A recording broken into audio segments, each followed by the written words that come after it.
हर्षा रिछारिया अब महाकुंभ में ही रहेंगी। विवाद के बाद कैलाशानंद का आश्रम छोड़ा, निरंजनी में रहेंगी, फिर रथ में सवार होंगी। महाकुंभ में हर्षा रिछारिया की वापसी हुई है।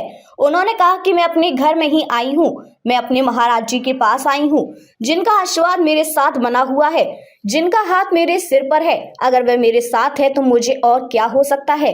एक पिता का साथ अगर बेटी को मिल गया तो उसको और किसकी जरूरत है। हर्षा ने अखाड़ा परिषद के अध्यक्ष रविंद्र पुरी को अपना पिता कहा है। अब कैलाशानंद महाराज का आश्रम छोड़ दिया है। अब वे निरंजनी अखाड़े में अध्यक्ष रविंद्र पुरी के संरक्षण में रहेंगी। हर्षा फिर से शाही रथ पर बैठकर अमृत स्नान करने जाएंगी।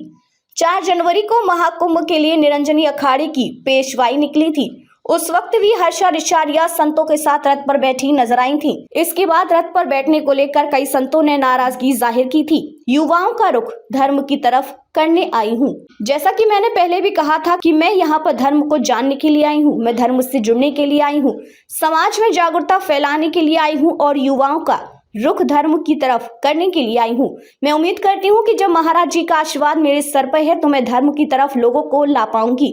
कुछ शब्दों से मुझे बहुत ज्यादा तकलीफ हुई। कुंभ छोड़कर जाने के सवाल पर हर्षा रिछारिया ने कहा कि कुछ शब्दों से मुझे बहुत ज्यादा तकलीफ हुई।